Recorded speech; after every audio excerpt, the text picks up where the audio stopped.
Estamos ahorita en este preciso momento en Hidalgo del Parral, Chihuahua, en este país México, al sur del estado de Chihuahua. Y vamos comenzando más o menos por altura de la Rubén Aguilar, rumbo a Palmilla. Por ese rumbo vamos y vamos a agarrar todas las niños héroes para ver qué nos encontramos aquí en este lugar. Y a lo mejor ustedes no lo están escuchando, pero estoy escuchando unas rolitas bien fregonas. Ahí pregúntenme en los mensajes y les digo cuáles son. Miren, Parral fue en un tiempo, ¿verdad?, un centro muy importante en cuanto a la minería. De hecho, recientemente canadienses y empresas chinas han estado interesadísimos en volver a invertir aquí en este territorio.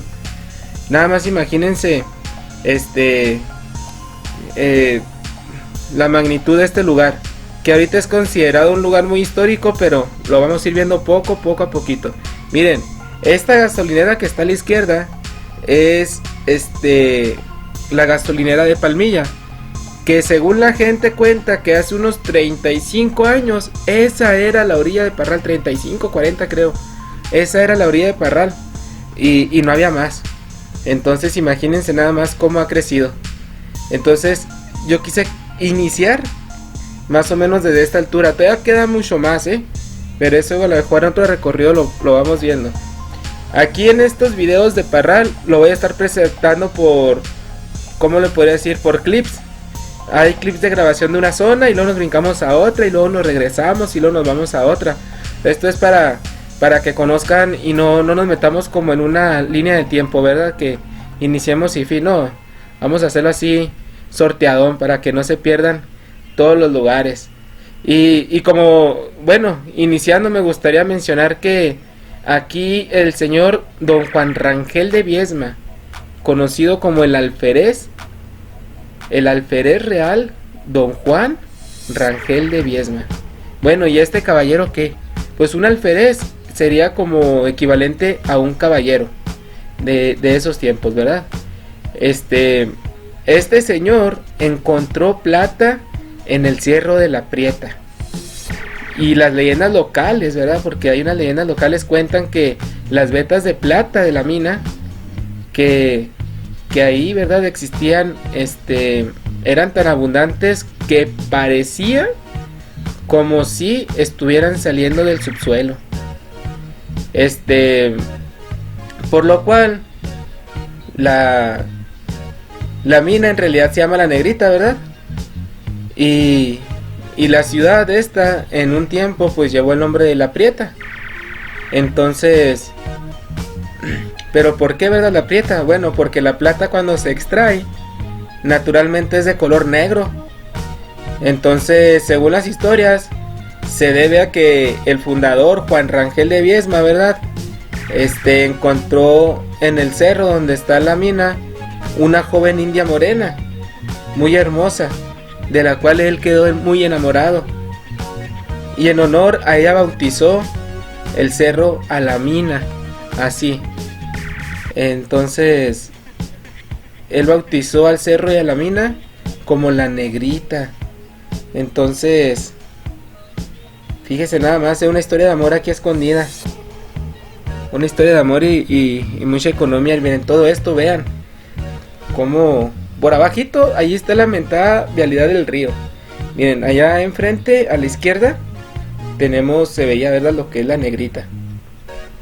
Bueno, ese descubrimiento llevó a que una gran cantidad de españoles vinieran ahí a buscar, ¿verdad? Entonces estos inversionistas, ¿verdad?, españoles, o en aquel tiempo no sé cómo se le podría llamar, bueno, lo vamos a manejar así como españoles y trabajadores indios, ¿verdad?, llegaron a la zona la zona tarahumara de aquí, al norte de Santa Bárbara. Entonces, ¿por qué no lo vamos a manejar los españoles como inversionistas? Lo vamos a manejar así nada más porque Recuerden que en aquellos tiempos era la esclavitud, entonces traían esclavos en vez de trabajadores. Bueno, entonces ya llegaron allá al norte de Santa Bárbara, ¿verdad? De los españoles. Esto de acuerdo con los relatos del profesor Spicer. Esto llevó, ¿verdad? A razón de que había mucha plata, ¿verdad? Y había mucho trabajo. Llevó a esclavizar los indios no cristianos. ¿Y ustedes cuáles creen que sean? Pues en el territorio, ¿verdad? No había cristianos.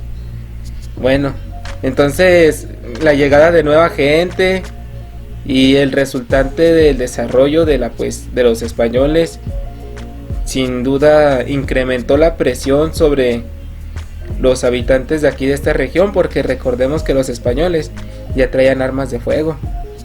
Entonces la extensa área del sur de Chihuahua, ¿verdad? Habitada por los indios conchos, incluía el corredor minero de la región, aquí en el que estamos ahorita nosotros recorriendo, y distintos distritos mineros de Parral como Cusihuarachic y más arriba pues Chihuahua. Bueno, es falso que durante el auge minero de la región, en la época colonial, ¿verdad?, la ciudad de Parral recibió el nombramiento de capital del mundo de la plata. Esto hay que aclararlo. Es falso que recibió ese título por el monarca Felipe IV. Es muy falso. El origen de esta frase, y pongan mucha atención, es de la voz de un famoso locutor paralense. Ahorita radica él en la frontera con Estados Unidos. Él radica allá en Ciudad Juárez. Y este señor, Jesús Soltero Lozoya, ¿verdad?, mejor conocido como el Gallito Madrugador, todos los días al terminar su programa mandaba un afectuoso saludo a la capital del mundo. Por esta razón, toda la gente de aquí, de este lugar, y conocedores de la región suelen llamarla Parral, la capital del mundo, pero jamás no se encuentran históricamente hablando indicios de que fuera nombrada por Felipe IV, ¿verdad?, que era el monarca, pues en este caso de España, ¿verdad?, y gran control aquí en esta región. Bueno, aproximadamente los años 30 de allá del siglo XX, la mina estaba a cargo de American Smelting Co. ¿Pero qué eran estos American Smelting? Es una importante productora de cobre y otros metales, establecida allá en Tucson, Arizona. Es subsidiaria de Grupo México.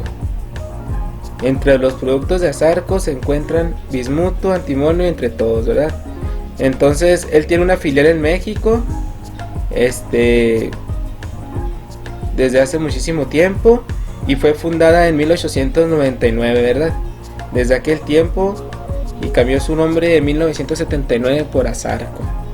Entonces ese es un poquito del origen, ¿verdad?, de esta empresa American Smelting Co. Esta empresa norteamericana, a la que se le concesionó la extracción de plata y otros minerales.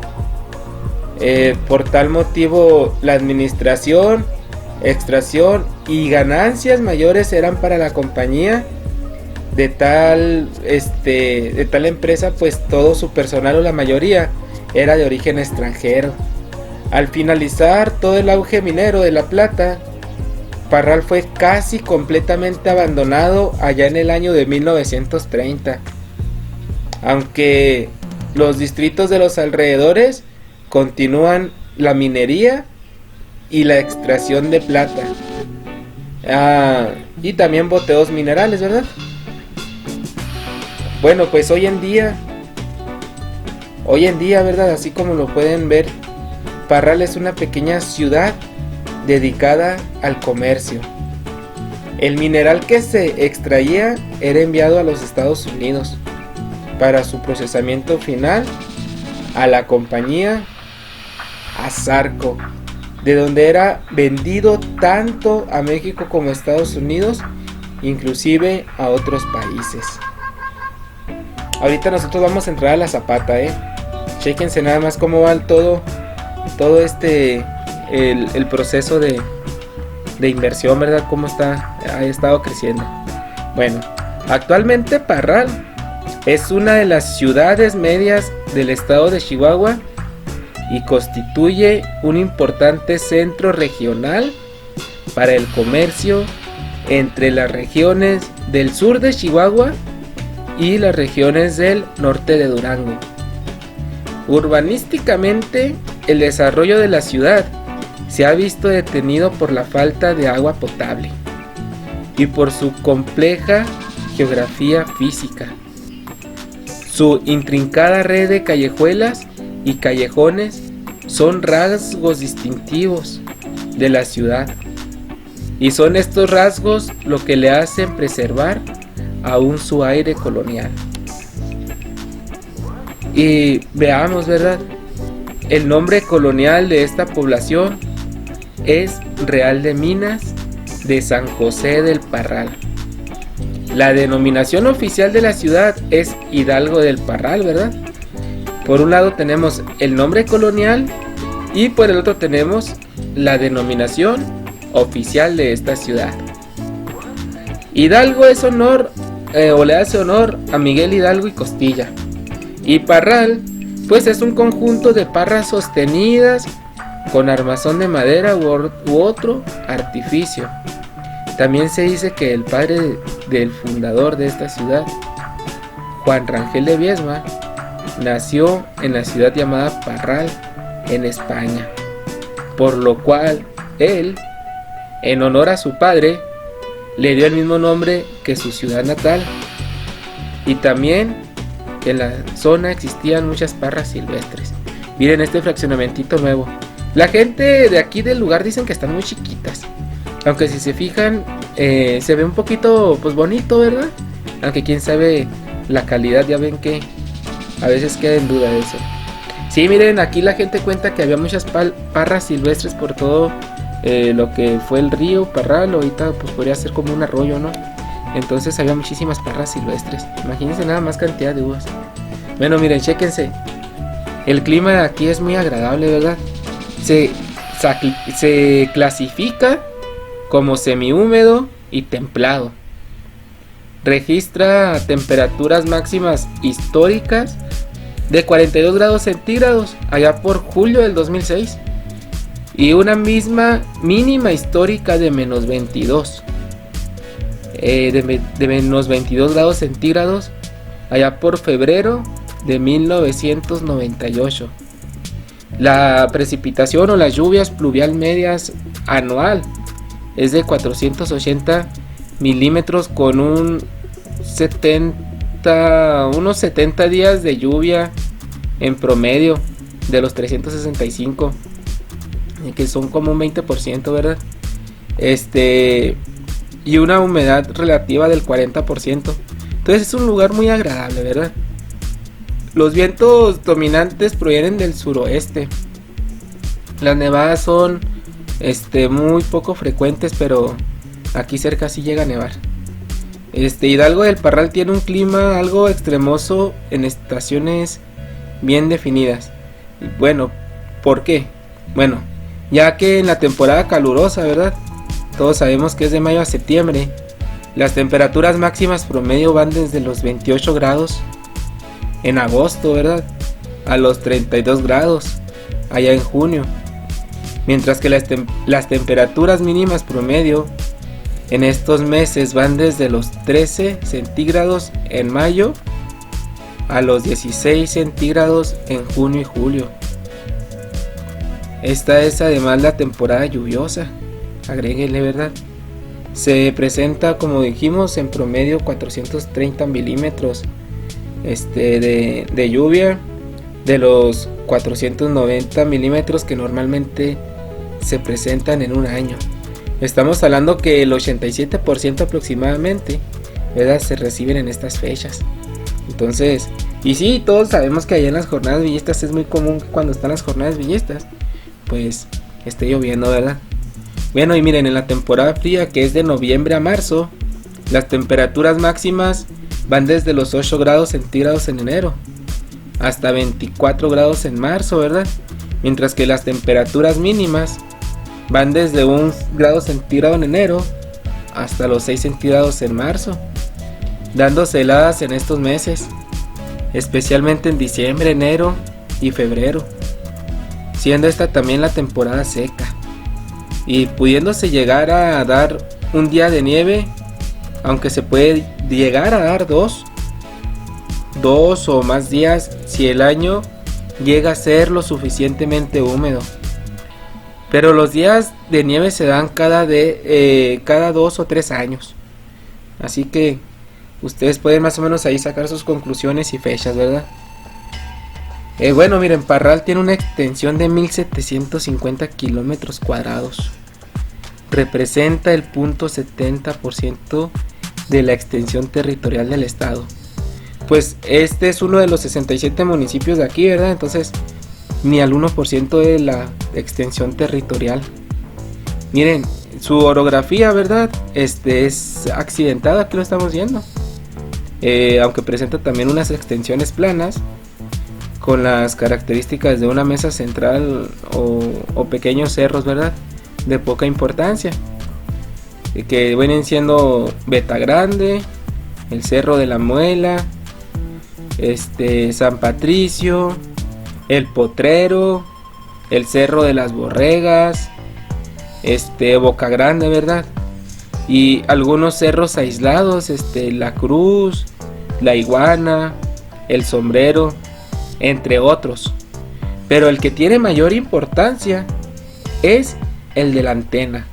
Inclusive hay un mirador ahí arriba, y la neta sí se ve padre. Ya me he subido y está chingón, y de noche está más fregón todavía.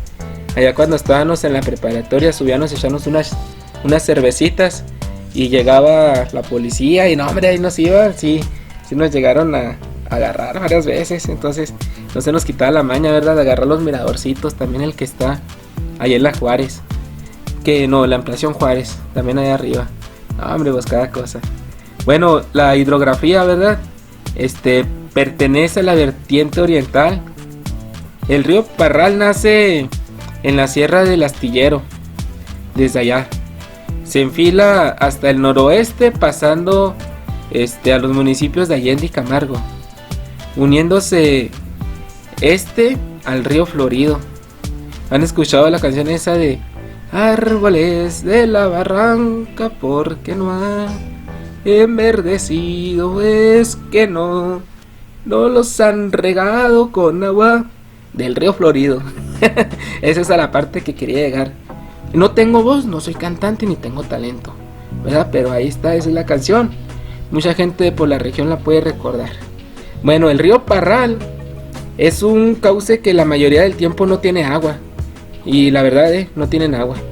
Sus aguas no se pueden aprovechar para la agricultura. El municipio cuenta con muy poca disponibilidad de agua y de acuíferos. Y con la que se cuenta está contaminada por plomo, zinc, entre otros metales. Entonces sus principales ecosistemas, ¿verdad? Su vegetación está constituida por pastizales, matorrales, abetos, chamán, ciprés, diferentes encinos, táscate, pináceas y árboles de escasos tamaños. Y miren, su fauna consta nada más de paloma huilota y alas blancas, conejo, liebre, venado, gato montés y coyote. Me dicen el coyote porque nadie me ha nomás. Ahí va una de esas. Bueno, es que estoy feliz de estar aquí, de todos estos terrenos, hombre, pues cómo no. Y las características y uso del suelo. En su parte occidental predominan los castañosems lúbicos, y que con eso no sé qué quiere decir. Con una textura media de pendientes de nivel de cerril, no sé qué quiere decir eso, pero me dijeron que lo mencionara, ¿verdad? Porque es parte de aquí de la región.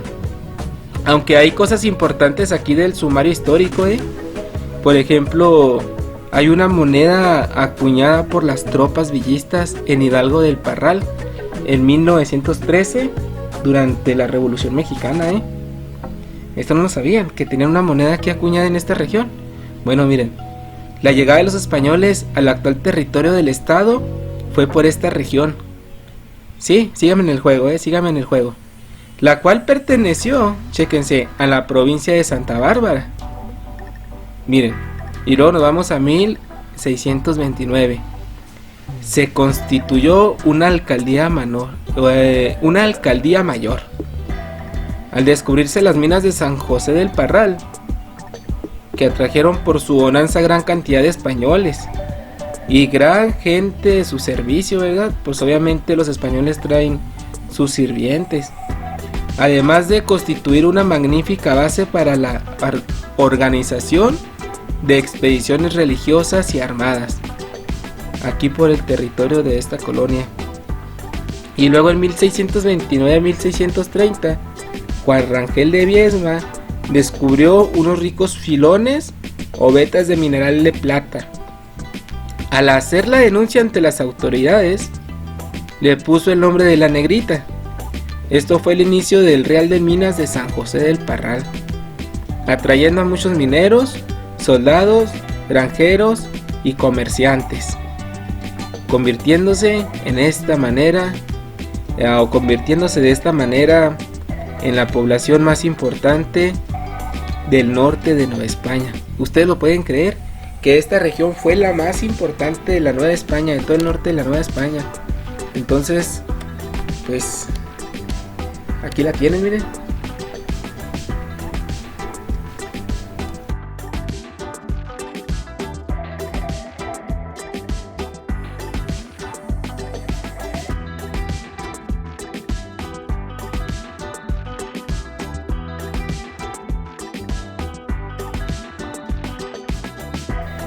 Bueno, una disculpa, voy a llegar aquí a la casa de mi madrecita santa, aquí a la derecha.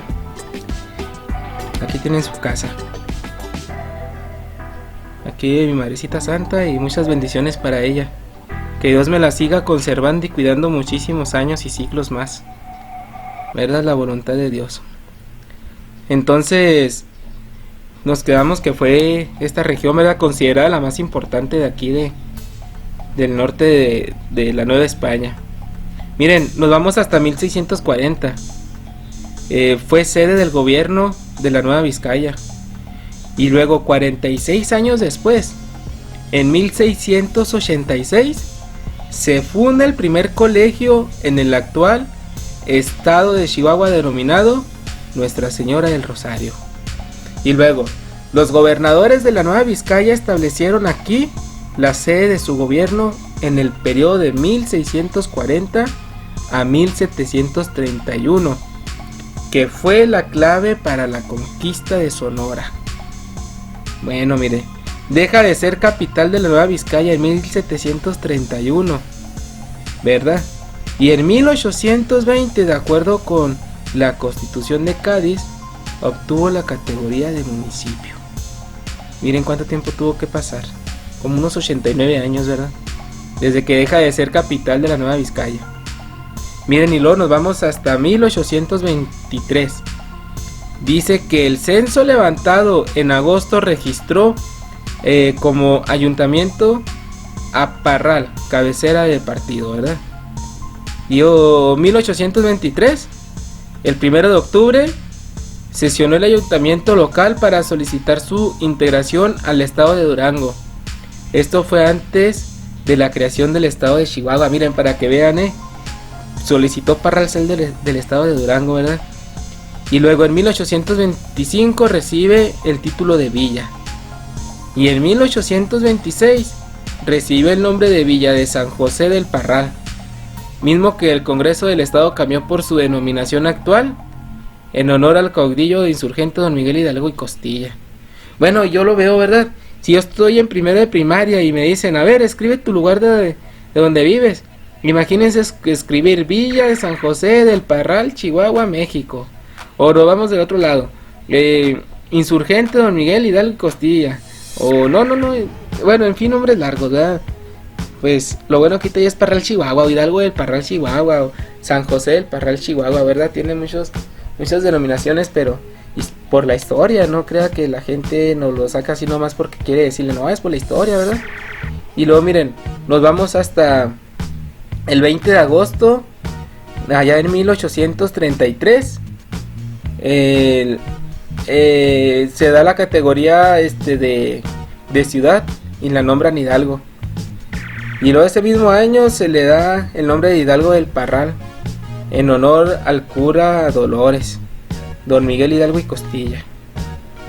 Y luego hasta 1837, el 16 de febrero, Hidalgo es distrito del departamento de Chihuahua y cambia el nombre de su cabecera municipal.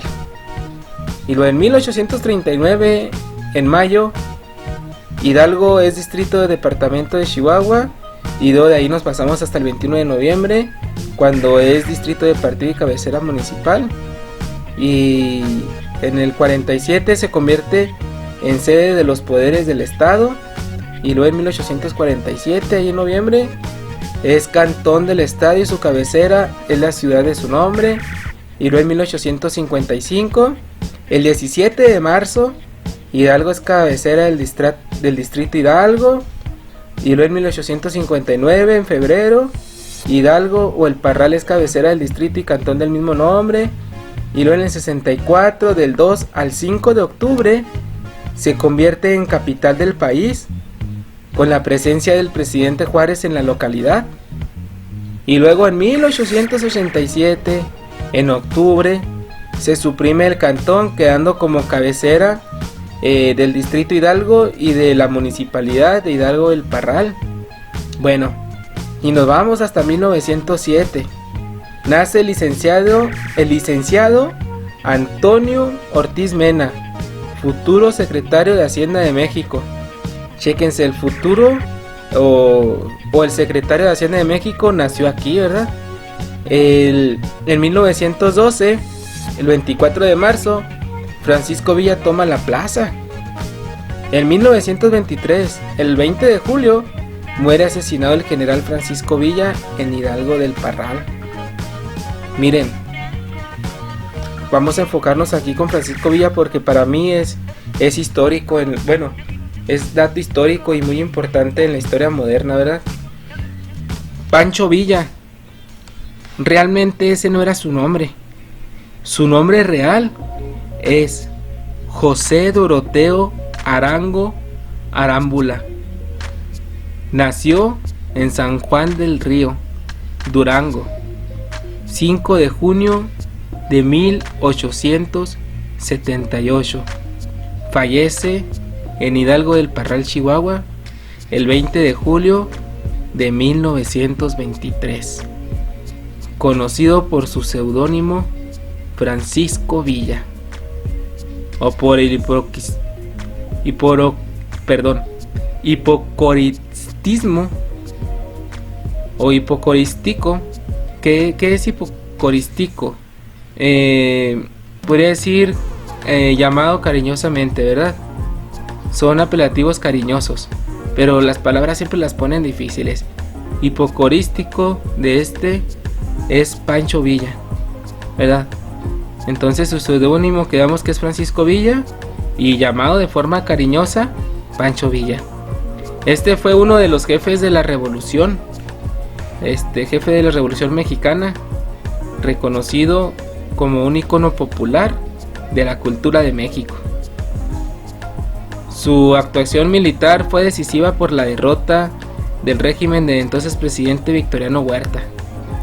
Originario del estado de Durango, nació en la hacienda del Río Grande, actualmente la Coyotada, San Juan del Río, el 5 de junio de 1878 y fue asesinado en una emboscada en Hidalgo del Parral, Chihuahua, el 20 de julio de 1923. Durante la revolución fue conocido como el Centauro del Norte. Y este señor decía: Parral me gusta hasta para morirme. Y ándele, cabrón. Tengan cuidado con lo que desea, ¿verdad? El comandante de la División del Norte fue caudillo en el estado norteño de Chihuahua, el cual, dado su tamaño, riqueza mineral y también la proximidad a los Estados Unidos de América, le proporcionó cuantiosos recursos Villa fue gobernador provisional de Chihuahua en 1913 y 1914.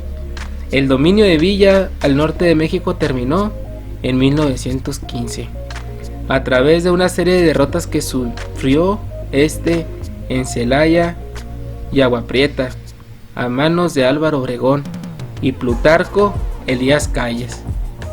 Después del ataque de Villa a Columbus en 1916, el general John Pershing trató infructuosamente de capturar a Villa durante un año. Villa y sus seguidores, conocidos como villistas, se apoderaron de la tierra de los hacendados para distribuirlas a los campesinos y soldados. Se apoderó de trenes y, como varios generales revolucionarios, usó dinero fiduciario impreso para pagar por su causa. ¿Y qué es el dinero fiduciario? El dinero fiduciario llamado así, ¿verdad? De que significa confianza, ¿verdad?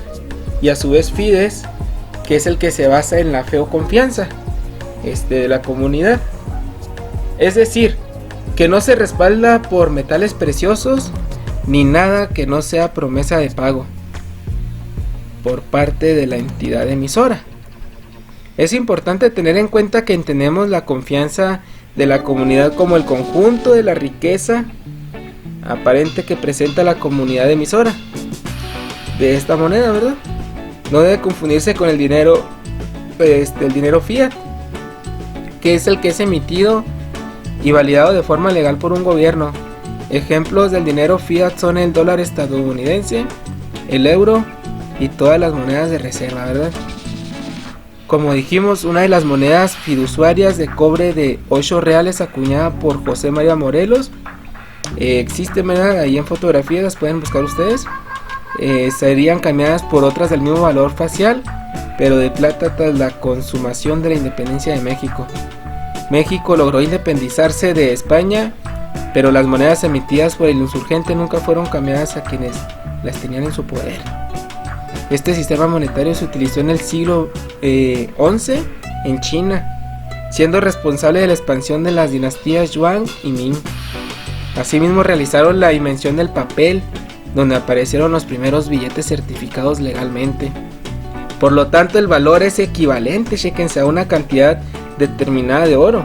O sea, pues es equivalente, ¿verdad? Determinada, ya que no es realmente oro, pero está respaldada por oro, ¿verdad? Que se deposita en el banco. Esto se denomina patrón oro. La era contemporánea del dinero fiduciario comenzó en Nixon Shock allá en 1971 y terminó con el sistema, ¿verdad? Patrón oro, de respaldo en metal preciosos del dólar estadounidense según los acuerdos de Bretton Woods. Con ello inició también la fluctuación de las divisas de diferentes países, ¿verdad? Que basan su valor en relación al valor de los demás. Y con ello el altamente voluble y lucrativo mercado de divisas, ¿verdad? Que mueve alrededor de 3 billones de dólares al día.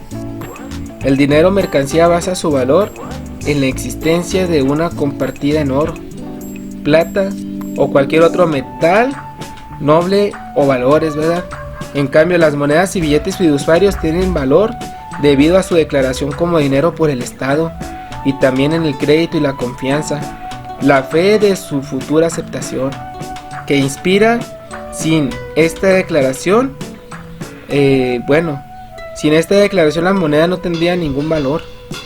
El dinero fiduciario sería entonces tan poco valioso como el pedazo de papel en el que está impreso.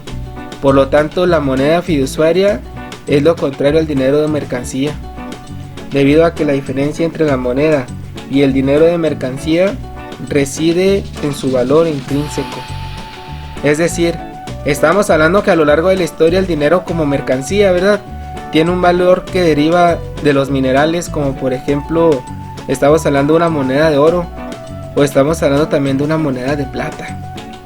Sin embargo, ¿verdad?, pues estamos hablando que la moneda fiduciaria pues no tiene ningún valor intrínseco, ya que es un acuerdo entre pues el gobierno o un banco central y que es posible pues su cambio o intercambiarlo. Un billete actual es una clara representación, ¿verdad?, de esto, de dinero fiduciario, por cuanto objetivamente considerado carece de valor, ¿verdad? Su valoración viene dada por la autoridad monetaria que los emitió, que goza de confianza entre los sujetos que la aceptan. Entonces, chíquense nada más cómo este señor muy inteligente creó su propio dinero fiduciario, ¿verdad? Usó dinero fiduciario impreso para pagar por su causa. Aunque no se le aceptó en el panteón de los héroes nacionales hasta 20 años después de su muerte, ¿verdad? Su memoria se honra hoy por mexicanos, estadounidenses y personas de todo el mundo. Además, numerosas calles y barrios en México y otros países han sido nombradas en su honor de este caudillo, el Centauro del Norte, Pancho Villa. Entre las versiones acerca del origen de Pancho Villa se encuentra Doroteo Arango. Chéquense, Doroteo Arango se encontraba fugitivo de la ley por un hecho que aconteció en 1894. Uno de los hijos de Laureano López Negrete, propietario de la hacienda Sombreretillo, donde él trabajaba, violó a su hermana mayor. En represalia, Doroteo tomó un revólver y disparó contra el terrateniente, fugándose a las montañas, donde pasó la mayor parte de su tiempo hasta 1910, sobreviviendo primero solo, para luego ser rescatado por una pandilla de bandidos encabezada por un hombre llamado Francisco Villa, quien lo recogió y lo alimentó. Al no tener a dónde ir, Arango empezó a operar con esta pandilla asaltando pueblos y delinquiendo en otras áreas. Por su lealtad se ganó la confianza del jefe de la banda. En una ocasión Francisco Villa, ¿verdad?, el jefe de la banda, sufrió una herida de bala, por lo que, agonizando, nombró a Arango como jefe de la pandilla de bandidos. Fue entonces cuando Arango cambió su nombre a Francisco Villa, a petición de la banda que ahora él encabezaría. Continuaron realizando actos de vandalismo, regresando a la hacienda donde Arango había matado a Agustín López Negrete, donde el cuñado del fallecido lo buscaba para matarlo. Doroteo Arango, ahora bajo el nombre de Francisco Villa, acabó con la vida de su rival y los hombres de este, empezando a seguir una causa de defensa de la clase popular que era fuertemente explotada al punto de comparación con la esclavitud. Otra cuenta que su verdadero padre en realidad fue Luis Fermán Gurriola, pues su madre había sido su sirvienta, y al no reconocer aquel a su hijo, fue bautizado por Agustín Arango, quien era hijo natural de don Jesús Villa, abuelo paterno del muchacho, siendo de él quien adoptó su apellido, llamándose Francisco Villa.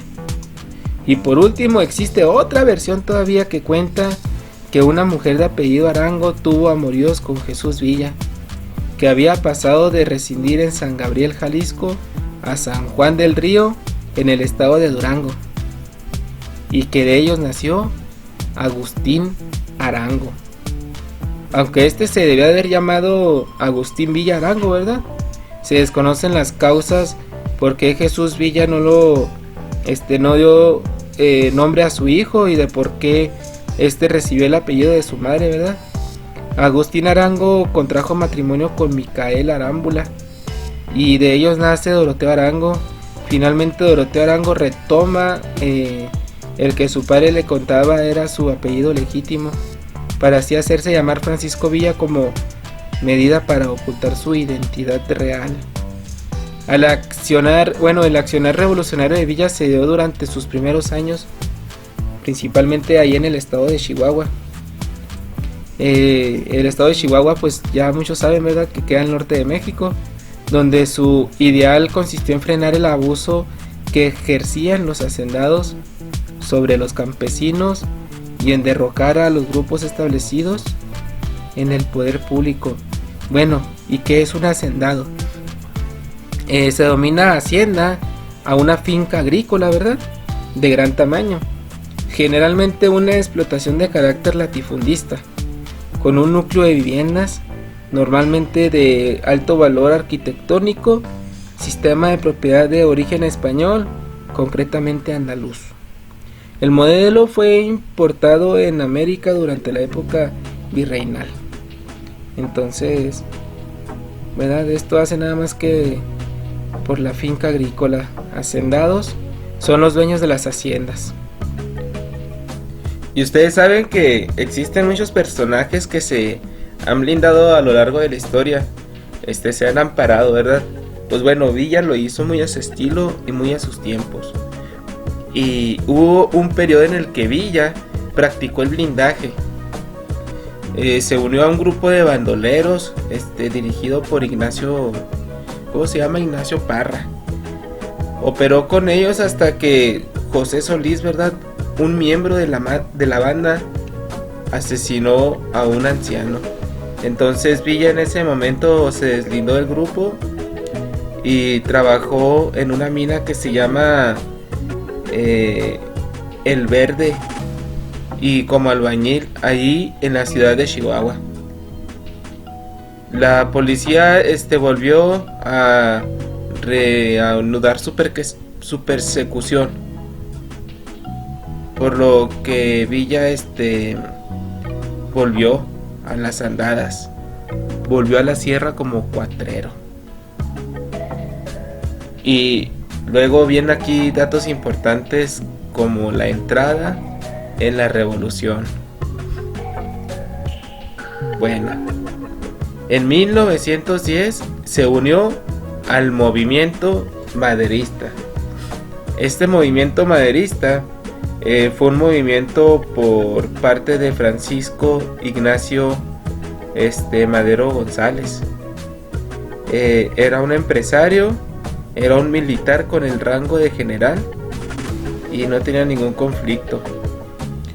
Y su proclamación en contra del gobierno de Porfirio Díaz suele considerarse como el evento que inició la revolución en 1910.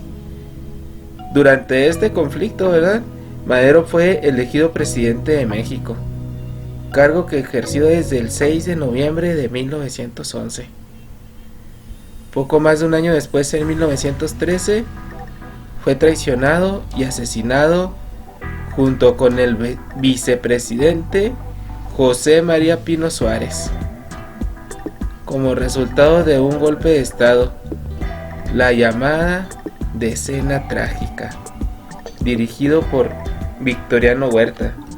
Bueno, pero miren, el gobierno de Porfirio Díaz era José de la Cruz Porfirio Díaz Mori, más conocido como Porfirio Díaz. Nació en Oaxaca ya el 15 de septiembre de 1830 y falleció en París, Francia, el 2 de julio de 1915. Fue un político y militar mexicano.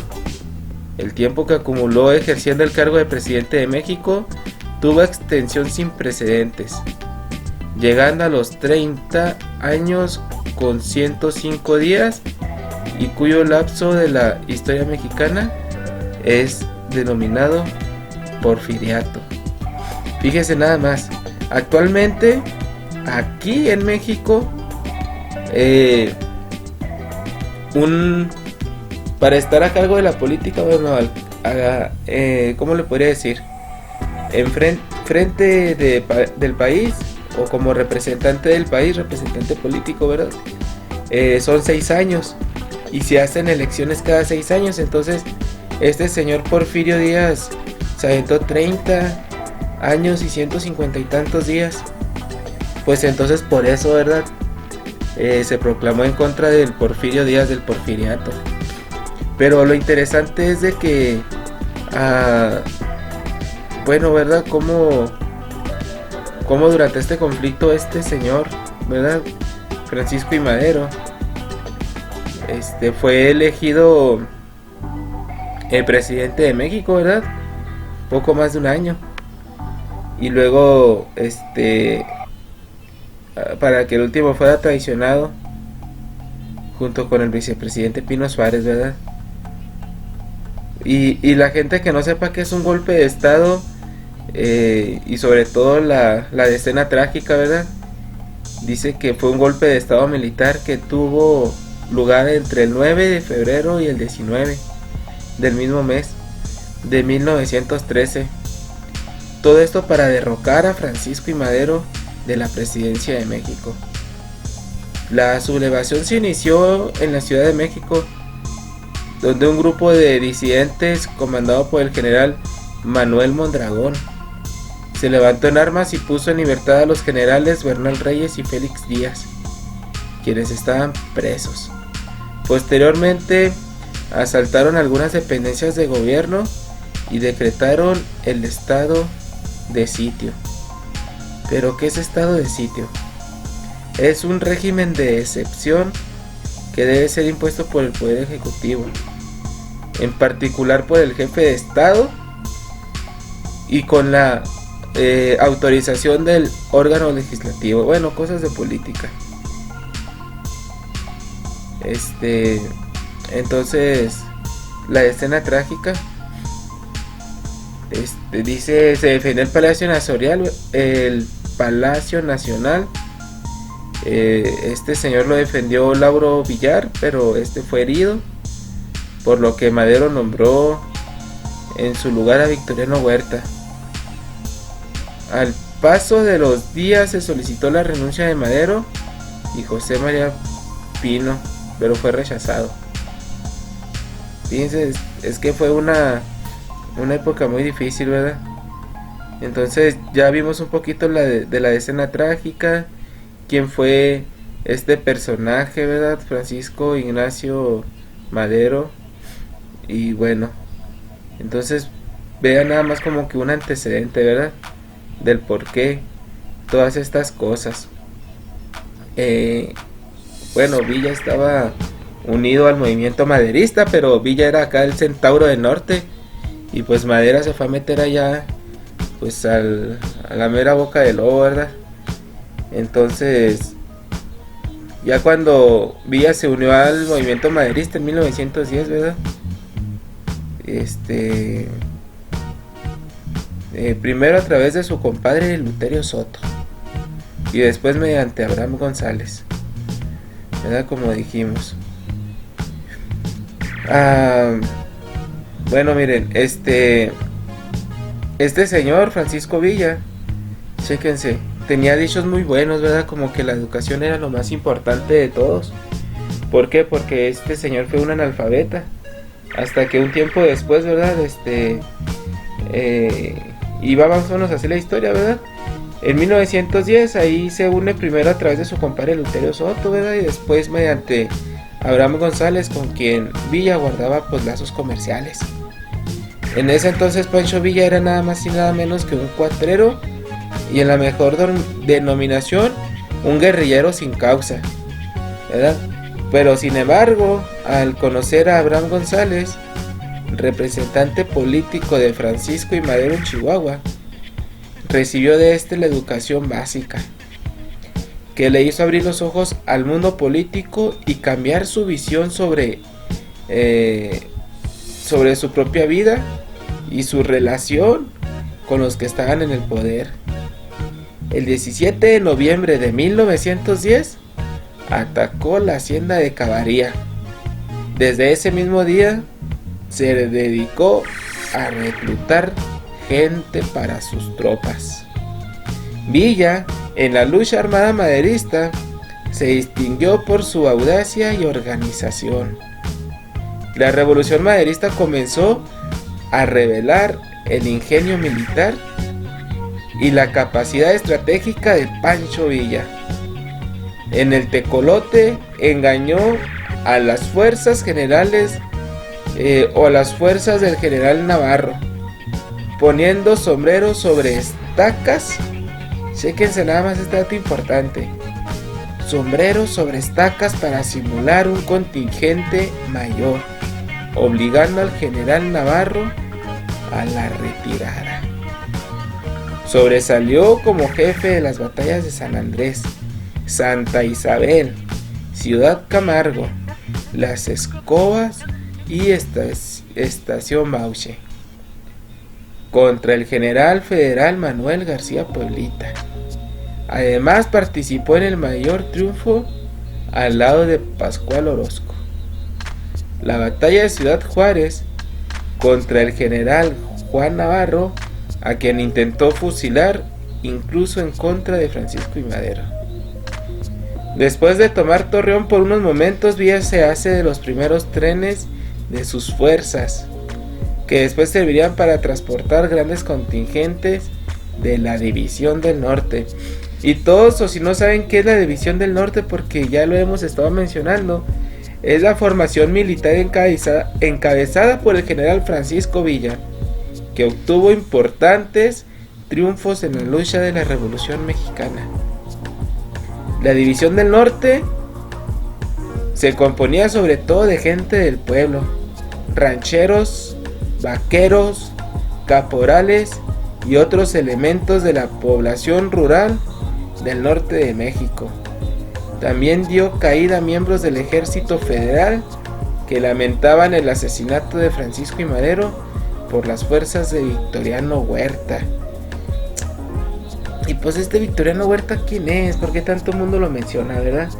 Pues Victoriano Huerta nació en Colotlán, Jalisco, el 23 de marzo de 1845 y fue a morir allá en El Paso, Texas, el 13 de enero de 1916. Fue un ingeniero y militar mexicano, presidente de México entre 1913 y 1914, como resultado de este golpe de estado. Es un señor que inició carrera militar durante la presidencia de Porfirio Díaz, ¿verdad? Y pues bueno, él logró ascender como general en la primera fase de la Revolución Mexicana. Pero miren, él dirigió una conspiración en contra de Madero, quien le encargó la defensa de la Ciudad de México durante una insurrección iniciada por los generales Bernardo Reyes y Félix Díaz, conocida como la Decena Trágica.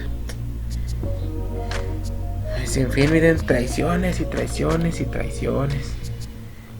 Pues está triste. Está triste esta situación, ¿verdad? de estas personas. Pues bueno, ¿verdad?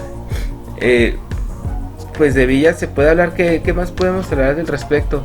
Pues tiene varias etapas. Por ejemplo, también que estuvo en prisión, ¿verdad? Y ahí vamos para allá.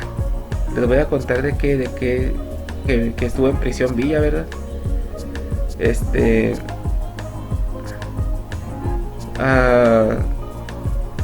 Ya vimos que él retomó las armas, ¿verdad? Para defender el gobierno maderista. Combatió en Chihuahua, Durango y Torreón y todos estos lugares, ¿verdad?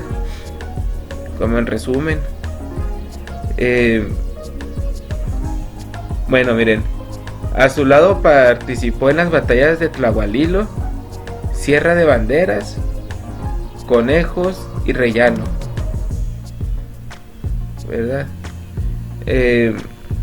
Cuando, combatió en Chihuahua y Durango este señor, ¿verdad? Y en Torreón, como ya dijimos, se incorporó a las filas de División del Norte Federal, que comandaba Victoriano Huerta.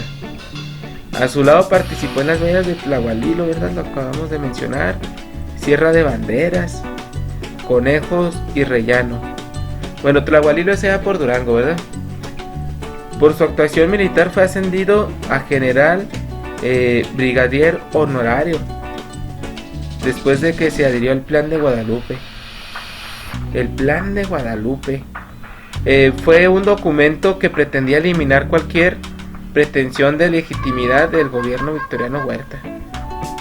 Pudo haber tenido y anunciaba la convocatoria a las elecciones una vez que la paz se había restablecido. Fue firmada en la hacienda de Guadalupe Ramos Arizpe, en el estado de Coahuila, el 26 de marzo de 1913 por Venustiano Carranza. quien repudia al gobierno golpista de Victoriano Huerta, acusándolo de traición contra Francisco I. Madero. Se desconocía a los tres poderes federales y a los poderes locales que no aceptaban el plan. Los sublevados nombraron a Venustiano Carranza comandante en jefe del primer ejército que se denominara constitucionalista, muy importante en la historia mexicana. No más para que se den una idea, ¿verdad? de lo que era. Bueno, y ya tomando la situación de este señor, ¿verdad? Cuando él ya entra a todo esto de la política, de la revolución, pues de todo, ¿verdad? De lo que viene siendo pues la historia, ¿verdad? De parte de México, de lo que fue la revolución, y parte de Parral muy importante, porque este señor pisaba seguido este lugar. A su lado participó, pues como dijimos, ¿verdad? En todas las batallas, como anteriormente lo mencionamos, como Tlahualilo, Sierra de Banderas, y pues ya fue ascendido, ¿verdad? Para pues ya después que se adhirió al plan de Guadalupe, formando parte de su ejército cabecillas como Tomás Urbina, Rosario Hernández, Toribio Ortega, Manuel Chao. Pues Victoriano Huerta, ¿verdad? Receloso de su brillantez, a pesar de no ser militar de carrera, y molesto por su independencia contra él, ¿verdad? Pretexto del supuesto robo de una yegua. Pues nada más, mire, con el pretexto del supuesto robo de una yegua, lo procesó por insubordinación y ordenó su fusilamiento, ¿verdad? Madero le salvó la vida mediante la intervención de su hermano Raúl y de Guillermo Rubio. Con alternativa fue enviado a la Ciudad de México y encarcelado en Santiago Tlatelolco. Pero miren, la fuga de prisión. En su estancia en prisión conoció a Gildardo Magaña Cerda, quien le instruyó y ayudó en el desarrollo de su educación y le puso al tanto de los propósitos e ideales del agrarismo. A finales de allá de 1912, Pancho Villa logró fugarse de prisión con la ayuda de Carlos Jauregui, escribiente del juzgado de la cárcel. Tomó rumbo hacia Guadalajara y Manzanillo y logró llegar a El Paso, Texas. En el camino, el gobernador de Sonora, José María Maytorena, le ayudó con dinero para proseguir su fuga. Ante los asesinatos de Francisco I. Madero y Abraham González, en febrero y marzo de 1913, decidió retomar las armas contra el gobierno de Victoriano Huerta, ante los llamados de los líderes militares del norte. Encabezados por el gobernador de Coahuila, Venustiano Carranza, que llamaban a levantarse contra el usurpador, ayudado una vez más por Maytorena, ¿verdad? Cruzó la frontera y se internó acá en Chihuahua. Con una fuerza de escasos 9 hombres, inició su participación en el movimiento constitucionalista. Chéquense nada más. Pero miren, eso fue la primera etapa, ¿verdad? Con 9 hombres. Ahora la segunda etapa dice que la noche del 15 de noviembre de allá de 1913, mientras los soldados y oficiales federales dormían allá en los cuarteles o descansaban en las casas de juego, una señal diminuta anunciaba el asalto de las tropas villistas que tomaban el cuartel. Miren, nada más los villistas tomaban el cuartel. La jefatura de armas, aparte tomaron la jefatura de armas, los puentes internacionales, el hipódromo y las casas de juego. Por lo acontecido,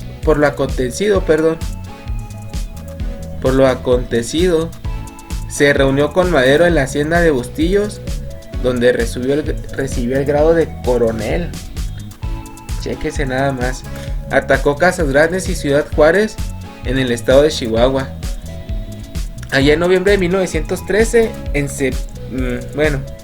septiembre se constituyó la famosa División del Norte del Ejército Constitucionalista, en la que figuraron Toribio Ortega Ramírez, Felipe Ángeles, Rodolfo Fierro, Juan Medina, Maclovio Herrera, Tomás Urbina y Manuel Chao.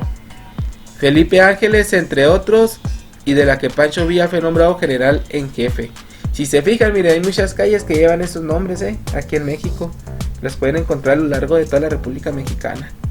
Miren, y ya en enero de ahí a 1914 tomó la ciudad de Ojinaga, quedando de esta manera con el control de la zona del noroeste del estado. Y chéquense un dato importante: Villa como gobernador.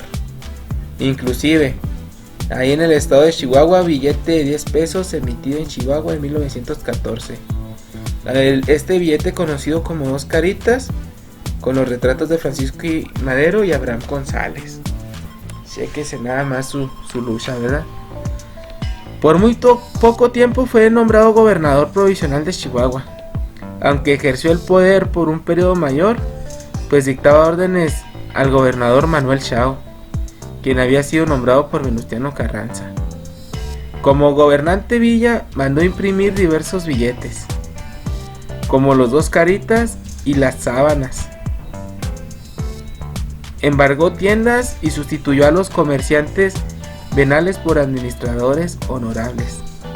Llenó el mercado de reses de las haciendas en las que intervenía. Abarató los precios del maíz, frijol y carne. Asumió funciones federales en materia de telégrafos y ferrocarriles. Expulsó del estado a muchos españoles acusados de que habían ayudado a Victoriano Huerta. Reabrió el Instituto Científico y Literario. Decretó el establecimiento del Banco del Estado y fundó más de 50 escuelas.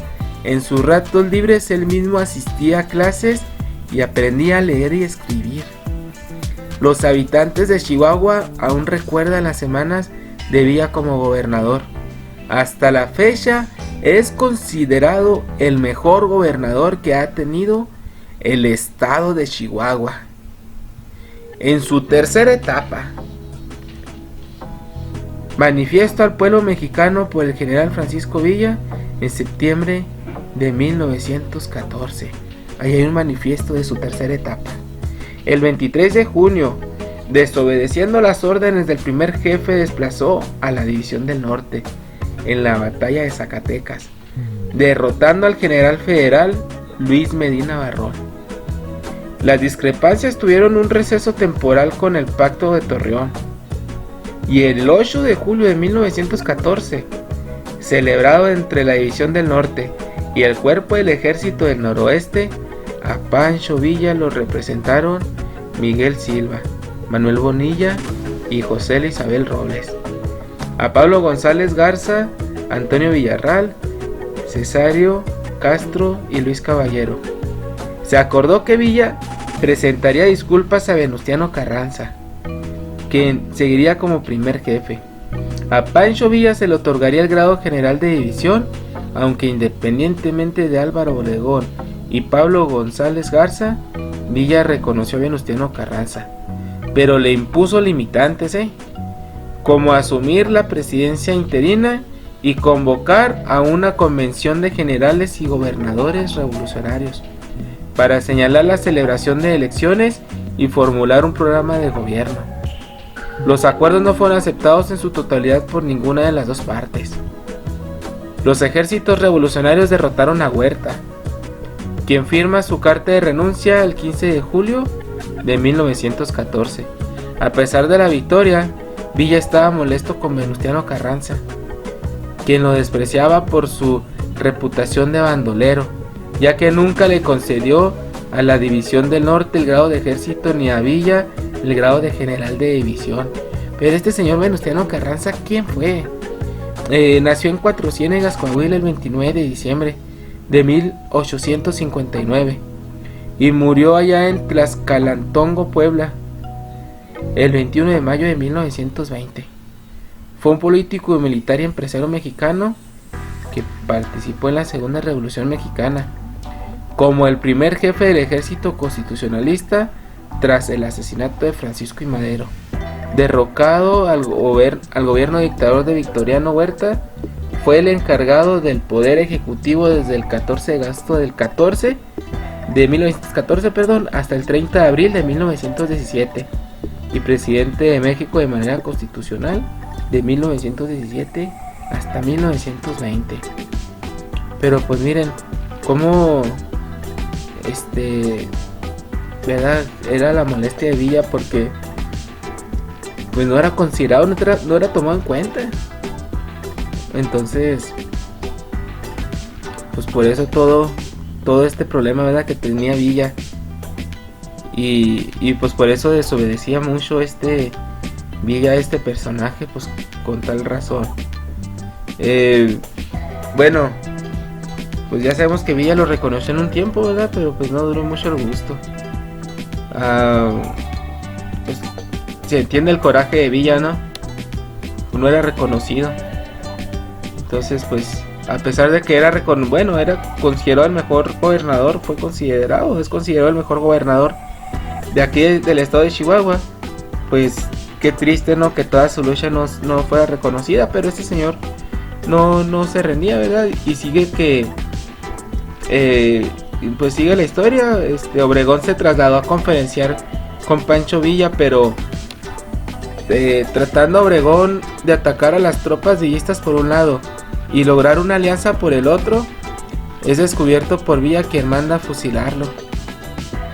Fíjense nada más.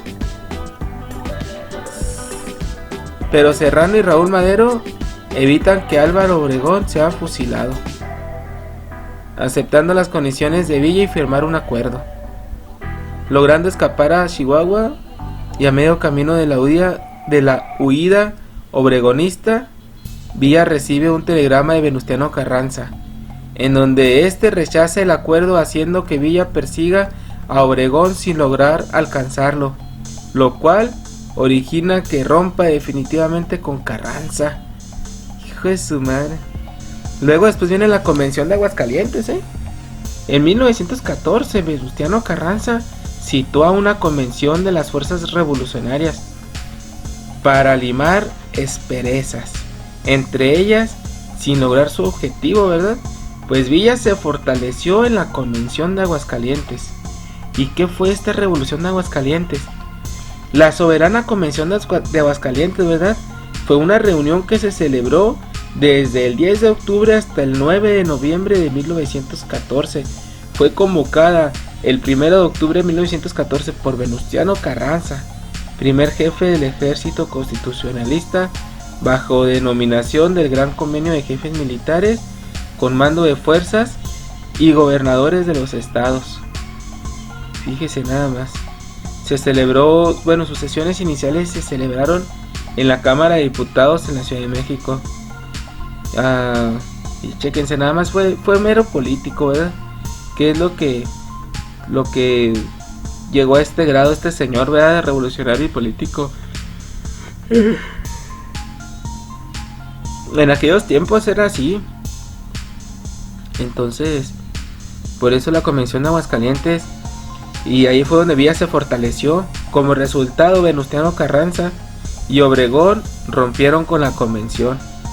Villa tomó la Ciudad de México a nombre del gobierno de la convención, junto con su aliado Emiliano Zapata. Inclusive todavía existen los zapatistas, En diciembre de 1914 se instaló en la convención en la Ciudad de México, y el día 10 se trasladó a Aguascalientes. Tuvo entonces lugar el Pacto de Xochimilco, en el que Pancho Villa aceptó el Plan de Ayala. En el Pacto de Xochimilco es la alianza formal entre Emiliano Zapata y Pancho Villa, ocurrido el 4 de diciembre de 1914. Este encuentro hizo que fuera posible la toma de la Ciudad de México por parte de este revolucionario. Y pues ¿verdad? Otra cosa más importante, pues, que yo veo es pues este Plan de Ayala, ¿verdad? Villa aceptó el Plan de Ayala en lo relativo al problema de la tierra y en el que convenían llevar a la presidencia a un civil identificado con la revolución. Bueno, miren, chéquense. El plan de Ayala, ¿en qué consistía? Fue un manifiesto promulgado el 28 de noviembre de 1911 en el marco de la Revolución Mexicana, por el cual el jefe revolucionario mexicano Emiliano Zapata desconoció al iniciador de la revolución, el entonces presidente Francisco I. Madero, a quien acusó de traicionar las causas campesinas. Redactó por Emiliano Zapata y Otilio Montaño, y el plan fue publicado el 15 de diciembre de 1911 en el periódico Diario del Hogar, concluyendo con el lema Libertad, Justicia y Ley. Chéquese nada más. Fue casi una sagrada escritura, considerado así, casi como una sagrada escritura. Entonces, ¿qué hago hasta la mañanita? Bueno, y ya la lucha contra Venustiano Carranza y Álvaro Obregón. Y si seguimos, pero quiero tocar el tema y a mí se me hace lo más importante, pues sus luchas, ¿verdad? Dice que hubo una lucha contra Venustiano Carranza y Álvaro Obregón. Carranza no se plegó a los dictados villistas de la convención y huyó a Veracruz para encabezar desde ahí su contraataque. Para ello tuvo un aliado al general Álvaro Obregón. Durante 1915, Villa fue derrotado por Álvaro Obregón y los constitucionalistas en la famosa batalla de Celaya.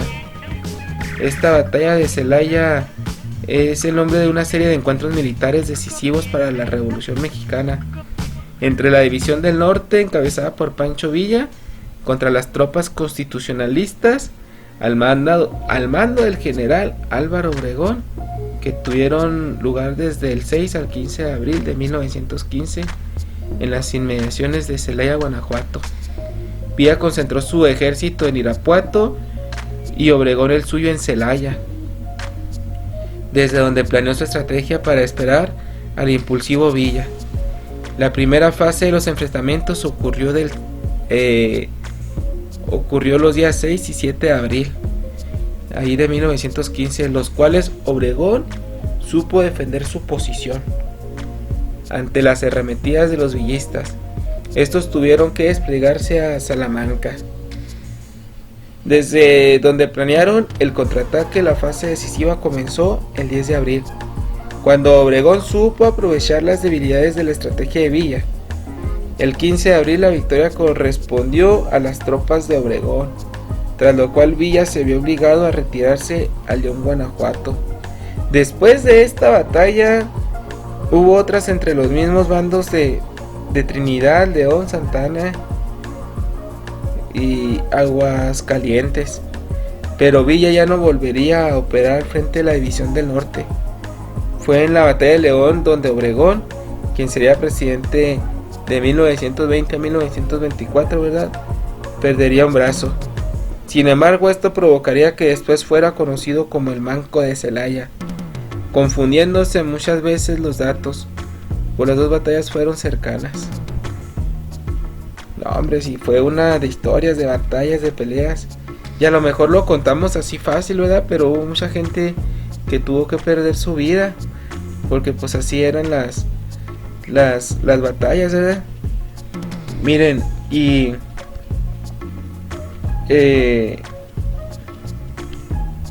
pues ya tomando, ¿verdad?, lo que fue la batalla de Celaya, en la que Obregón a duras penas logró derrotar a la División del Norte en el Bajío. El poder de la caballería de Villa no fue efectivo para derrotar a las trincheras, las loberas, que eran estos alambres de púas, la artillería y ametralladoras del ejército de Obregón, ¿verdad?, no fueron suficientes de estas tropas de Villa contra todo esto. También tuvo mucho que ver el terreno, que no era favorable para la caballería de la División del Norte. Si no, sí, otro gallo les cantaba. Y el hecho de que a Villa se le vendió municiones defectuosas, ¿verdad? Chéquense nada más. Cómo están las cosas, cómo se le... Hasta le vendieron, ¿cómo se llama? Municiones defectuosas. Las llamó un historiador llamado Ignacio Taibo, las nombró como las balas de palo. Híjole. Bueno, Villa perdería después la batalla de Trinidad, la batalla de León y la batalla de Aguascalientes en junio de 1915, por lo que tendría que desplegarse otra vez hacia el norte del país. Para fines de ese año decidió invadir el estado de Sonora. Sin embargo, los constitucionalistas mejor pertrechados lo repelieron, derrotándolo en Agua Prieta bajo el mando de Plutarco Elías Calles en el Alamito. Y bueno, y también en el Alamito, ¿verdad?, comandados por el general Manuel M. Diegues. Pues bueno, después de la derrota de Sonora, Pancho Villa se replegó a Chihuahua, desde donde fraguó un golpe militar que le serviría para atacar a Estados Unidos, después de que este país optara por dar su apoyo a Venustiano Carranza, y en especial contra Woodrow Wilson, por el uso que hizo Obregón de faros gigantes, alimentados con energía eléctrica estadounidense, para repeler el ataque nocturno de las tropas villistas al pueblo fronterizo de Agua Prieta, Sonora. Miren, el 1 de noviembre de 1915 fue todo esto, ¿verdad? Pero nos vamos hasta enero de 1916.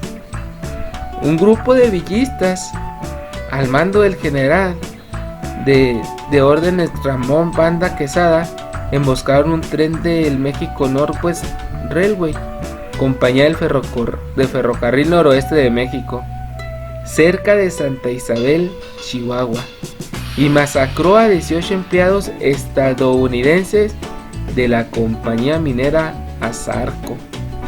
Antes del amanecer de marzo de 1916, un grupo de aproximadamente 1500 hombres, el reporte oficial, ¿verdad?, del ejército estadounidense mencionó entre 500 y 700 participantes del ejército de Villa, ¿verdad?, al mando del general Ramón Banda Quesada, atacó el pueblo de Columbus, Nuevo México, como represalia al reconocimiento oficial del régimen carrancista por parte de Estados Unidos, y en busca del comerciante Sam Revell, proveedor que le vendió las municiones defectuosas o balas de palo, que causarían muchas bajas en la división del norte en Celaya. Chéquese nada más. La invasión de Pancho Villa a Nuevo México fue la segunda invasión que tuvieron los Estados Unidos en su territorio desde la guerra anglo-estadounidense de 1812, ya que Juan Nepomuceno Cortina había invadido Brownsville en 1859. Miren, la expedición punitiva. Ante los hechos acontecidos en la batalla de Columbus, el presidente estadounidense Woodrow Wilson enviaría el 14 de marzo de 1916 tropas. Miren, yo veo bueno, muchas cosas, ¿verdad? Cómo se va la traiciones, trampas y todo, ¿verdad? Ya estaba destinado, ¿no?, a que más o menos estuvieran traicionando a Pancho Villa por todo su movimiento, ¿verdad? Bueno, miren, ante los hechos acontecidos en la batalla de Columbus, el presidente estadounidense Woodrow Wilson enviaría el 14 de marzo de 1916 tropas encabezadas por el general Blackjack Pershing, el mismo que comandaría las fuerzas estadounidenses en la Primera Guerra Mundial, a la captura de Villa.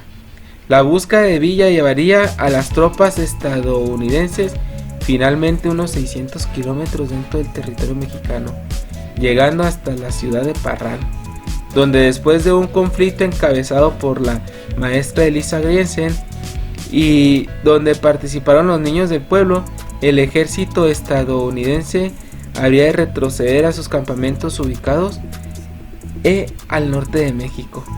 Chéquense nada más, Llegaron hasta la ciudad de Parral, donde después la maestra Elisa Griensen hizo esto, miren, María Elisa Martiniana Griensen Zambrano, también conocida Elisa Griensen, nació el 2 de enero de 1888 en Hidalgo del Parral, Chihuahua, y falleció el 14 de noviembre de 1972 en Ciudad Juárez, Chihuahua. Fue una patriota mexicana que como civil se enfrentó al ejército de Estados Unidos en su ciudad natal y con ello ayudó a la expulsión de la ciudad. Chéquese nada más, esta maestra, un movimiento armado junto con sus alumnos aquí en Parral, Chihuahua, para la expulsión del gobierno de Estados Unidos o del ejército estadounidense, que lo hizo retroceder a los campamentos ubicados al norte de México. Y miren, durante 11 meses los 10,000 soldados de Pershing recorrieron los desiertos del inmenso estado de Chihuahua. Pershing persiguió a las fuerzas mexicanas que habían atacado a Columbus, pero Pancho Villa dispersó a sus soldados y desapareció en el extremo territorio. Y fue así cuando, ya que dispersó, ¿verdad?, todos sus soldados en el territorio mexicano, burlando a sus perseguidores, al mismo tiempo que se recuperaba de una herida sufrida en una batalla anterior. Después del fracaso de las tropas estadounidenses, Villa reapareció y volvió a reunir a todos sus hombres otra vez. Villa y los medios de comunicación. Pancho Villa acostumbraba hacerse acompañar de periodistas y de intelectuales, como el escritor estadounidense John Reed y el propio Martín Luis Guzmán, autor de La sombra del caudillo, quien inclusive fungió como su secretario durante un tiempo. Dio entrevistas constantemente, hizo un contrato con Hollywood para filmar sus batallas e incluso sus tropas recibieron uniformes nuevos para rodar algunas escenas con una mejor imagen. Villa formó su contrato con el Mutual Film Company de Griffin el 5 de enero de 1914. El representante era Harry Aiken, que distribuyó sus obras por los Estados Unidos. El propósito principal era revelar los planes para espantar el general Huerta afuera de México.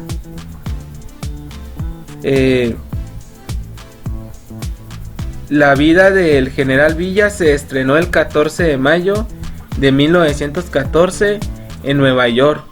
Fue un éxito, pero la relación entre Villa y los Estados Unidos no duró por mucho tiempo, porque el apoyo para el ejército de Villa fue apagado para el fin de 1914. Chéquense algo bien importante, Todos se acuerdan del Chapo Guzmán, ¿verdad? Que fue una persona con mucho poder. De repente se empezó a acercar a los medios periodísticos, comunicativos y todo eso, y ándele, de repente traición y ya está en prisión, ¿verdad? Pues este señor, miren, corrió con otra suerte, ¿verdad? Chéquense nada más, cuando intervienen con el gobierno estadounidense, no sé, de alguna forma, pues todos los personajes terminan perdiendo. Qué interesante, ¿verdad? Miren, y hablando del asesinato de Villa, ¿verdad? Poco a poco Villa regresó a su actividad guerrillera y también fue sufriendo la escasez de armas. Así se mantuvo de 1917 a 1920, salvo un periodo, ¿verdad?, de resurgimiento cuando Felipe Ángeles volvió al país para luchar a su lado. Al ver que su enemigo Carranza había muerto, Pancho Villa ya no tenía razones para seguir luchando. Miren nada más. Adolfo de la Huerta, al asumir la presidencia interina del país, Como fruto del movimiento de Agua Prieta, gestionó la planificación para que Villa dejara las armas.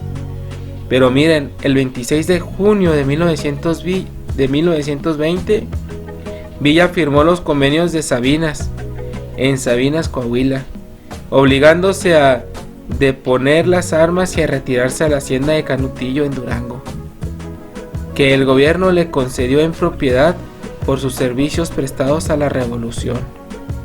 Álvaro Obregón llegó a la presidencia de México y cuando hubo consolidado su posición, toleró o abiertamente promovió algunos planes para asesinar a Pancho Villa. Durante la rebelión de la Huertista, que pretendía impedir la imposición del general Plutarco Elías Calles, ante el temor de que Pancho Villa nuevamente se levantara en armas, se decide matarlo. El general Calles contactó con el coronel Lara para asesinar a Villa. Le ofreció 50,000 pesos y el ascenso a grado de general. No se duda de que intervinieron elementos estadounidenses en la eliminación de Villa. Pancho Villa fue emboscado y asesinado en la tarde del 20 de julio de 1923, cuando se dirigía a una fiesta familiar en Parral, Chihuahua. Su cadáver fue decapitado. En esta profanación intervinieron ayudantes locales y el estadounidense Handal, pagado por el rey de la prensa estadounidense, William Randolph Hearst, quien desembolsó $5,000 por la cabeza de Villa, troncada en desteco trofeo. Híjole. Bueno, no se sabe a ciencia cierta cuántas esposas tuvo este Villa, ¿verdad? Sin embargo, se dice que se casó legalmente unas 75 veces. Después de su muerte, pocas mujeres reclamaron por sus reclamaron ser sus legítimas esposas, a lo mejor por el miedo, no se sabe, ¿verdad? Pero miren, por ejemplo, Paula Alamillo se casaron en Torreón y tuvieron una hija llamada Evangelina. María Barraza se casaron en Parral y tuvieron un hijo llamado Miguel, que fue adoptado por otra de sus esposas, la señora Soledad, por lo que se llamó Miguel Villa Ciañez, esto por la mujer que lo adoptó. Y luego María Isabel Campa se casaron en Durango y tuvieron una hija llamada Ramoncita. Esther Cardona también se casó con ella en Torreón y tuvieron 2 hijos gemelos que fallecieron poco tiempo después de nacer. Francisca Carrillo de Matamoros se casaron en Coahuila y tuvieron un hijo. Manuela Casas se casaron en Parral, Chihuahua y tuvieron un hijo con ella. Bueno, y tuvo un hijo con ella. Chéquese qué responsable, hombre, nada más tenía un hijo. Un hijo con cada una. Pues miren, nada más dejaba familia y ya. Bueno, también con Luz Corral. Es la única que se casó con Villa por la iglesia y por el civil en San Andrés, Chihuahua. El 24 de octubre de 1911 tuvieron un hijo que murió antes de cumplir 2 años. Miren, también Petra Espinosa se casaron en Santa Bárbara, Chihuahua. Tuvieron una hija que se llamó Micaela. Y luego Guadalupe Cos se casó con Villa en el rancho Santiago. Tuvieron un hijo llamado Octavio. Y luego María Hernández se casaron en Parral en 1920 y tuvieron un hijo. Librada Peña contrajo matrimonio en Santa Bárbara y tuvieron una hija a la cual llamaron Celia Villa. Austeberta Rentería se casó con Villa en 1921 y tuvieron 2 hijos, Francisco e Hipólito. María Reyes contrajo matrimonio con el general en Rosario, Durango y tuvieron un hijo llamado Samuel. Soledad Ciañez Holguín se casaron en Valle de Allende el 1 de mayo de 1919 y tuvieron 2 hijos. Juana Torres contrajo matrimonio con Villa en Torreón y tuvieron una hija llamada Juana María. Cristina Vázquez se casó con él en Santa Bárbara, Chihuahua, tuvieron un hijo. Asunción y Vallescusa, hermosa dama de Durango, se casó y tuvieron un hijo. Guadalupe Peral, María Leocadia, Guadalupe Valderrama tuvieron un hijo. María Arreola tuvieron una hija. Margarita Núñez tuvieron un hijo. María Isaac se casó con Villa en Rosario, Durango. En 1946 el Congreso mexicano reconoció a Soledad Sáenz Holguín, con quien Villa se casó en 1919, como la legítima esposa de Villa. No obstante, otros medios, entre ellos la Presidencia de México, apuntan a que también lo fueron Luz Corral, Manuela Casas y Austreberta Rentería. Chéquese nada más. La leyenda negra. Bueno, miren, aquí en la lista de esposas únicamente contamos 23 de las casi, pues yo creo que casi 100, si llegó a 100 esposas este canijo, ¿verdad? Según las historias de los pueblerinos. Bueno, miren, la leyenda negra. En los últimos años, autores antivillistas han presentado informes falsos, sesgados, hechos fabricados, exagerados, descontextualizados, con la intención de crear una imagen distorsionada y singularmente inhumana de Villa, al mismo tiempo que minimizan, niegan y ocultan sus contribuciones positivas. Algunos historiadores han comentado que se ha formado una especie de leyenda negra en la que le han atribuido crímenes que él no cometió, como la famosa matanza de chinos en Torreón, y además se contaron historias falsas para acrecentar su leyenda negra, ya que hubo casos de bandoleros que no formaban parte de la revolución y cometían fechorías que después se los atribuían a Villa. Es sabido que Pancho Villa y Emiliano Zapata son figuras históricas que han sido denostadas, calumniados por la prensa de la época y hasta han querido borrarlos de la historia de México. El mismo Venustiano Carranza llegó a utilizar a la prensa con el objetivo de construirle una imagen negativa a Pancho Villa. Miren nada más, las batallas de prensa desde aquel tiempo ya se celebraban. Qué triste, ¿verdad? Y por ser fecha de Pancho Villa, ¿verdad? De todo, quise hacer este video a su honor. Y todo esto va dedicado a Pancho Villa, a los villistas, a las jornadas villistas, Parral, Chihuahua, que fue un punto muy importante de esta historia, de este personaje que fue Doroteo Arango, conocido mejor con el mote de Francisco Villa, o como muchos de forma amable o amorosa lo conocían, Francisco o Pancho Villa, ¿verdad? Mira, pero ya hablemos del deporte. Chéquense nada más. La primera medalla de oro olímpica para México fue ganada por un parralense en Londres en 1948. La gana el capitán Humberto Marinés Cortés, montado en el caballo Arete, en la selección ecuestre Mariles Cortés. Es además toda una institución en este deporte, con multitud de premios ganados en México y en el extranjero. Jesús Chávez, el matador, campeón mundial de boxeo, es oriundo de Hidalgo del Parral, Chihuahua, con un récord de 43 ganadas, 6 empates, 30 por la vía del cloroformo, mejor conocido como knockout. Actualmente Misael El Chino Rodríguez ganó medalla de bronce en los Juegos Olímpicos Río 2016 y lleva 6 ganadas, 0 empates, 0 perdidas, 3 por vía del knockout. Y también, bueno, pero no es deportista, pero Iván Enrique Rodríguez Jabalera nace en Hidalgo del Parral, Chihuahua, y actualmente hace videos de YouTube y plataforma Facebook, con el canal conocido como Video Astral por Iván Rodríguez. Si tú llegas a esta parte y escuchas esta parte, házmelo saber en los comentarios. En serio es muy gracioso, y sería muy muy chingón, y en serio te están dando pichando una cena, la neta. Bueno, miren, y seguimos, ¿verdad? Pero el deporte que más se practica aquí en esta región es el béisbol, que fue traído desde los Estados Unidos a finales del siglo XX a la ciudad de aquí de Parral, que Parral es la ciudad del estado que a lo largo de los años más campeonatos ha logrado. En el último conseguido en Ciudad Juárez, ¿verdad? Chihuahua, contra el equipo de los indios allá, pero hablamos del 2014. De Parral también ha salido una gama de peloteros de calidad a lo largo de los años.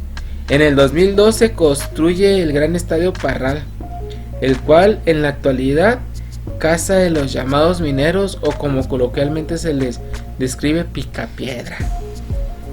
También se practica el básquetbol, fútbol y el judo. El judo en Parral ha dado competidores de nivel olímpico, entre los que destaca Vanessa Zambotti, ganadora de la medalla de oro en los 19 Juegos Centroamericanos y del Caribe, y de medalla de plata en la Copa Mundial de Judo 2008.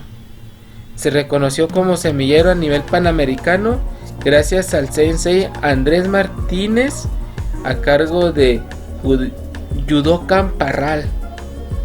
Existe un parque llamado Unidad Deportiva La Huerta, que se integra por canchas de básquetbol, voleibol, campo de fútbol y juegos infantiles. Además, una unidad deportiva llamada CNUP, que cuenta con 2 campos de fútbol, 2 canchas de básquetbol, una ciclopista, pista de atletismo, arena de juegos infantiles, un gimnasio y gradas de cemento. Cuenta con 7 clubes deportivos: Club Campestre, Club Casablanca, Club Femenil Deportivo, Club Río de Janeiro, Club 4060, Liga Comercial Bancaria. Todos ellos cuentan con las instalaciones necesarias para practicar del deporte. Cuenta con 5 estadios: Estadio Municipal Valente Chacón Vaca, con 100 butacas en sol, 100 en sombra, y el resto graderías en cemento con capacidad aproximada para 4.500 personas. También Estadio Marcos de Fowler, con gradería de madera y capacidad para 1.500 personas. Es el gimnasio auditorio municipal. El Gran Estadio Parral fue inaugurado en 2002 para cubrir la demanda de los aficionados del béisbol, y reinauguró en 2011. Tiene una capacidad de 5.610 personas. Y luego el Estadio Infantil de béisbol Colonia Juárez, con graderío de cemento y capacidad para 1.000 personas. También el Estadio Olímpico, inaugurado en 2014, capacidad para 2.250 personas.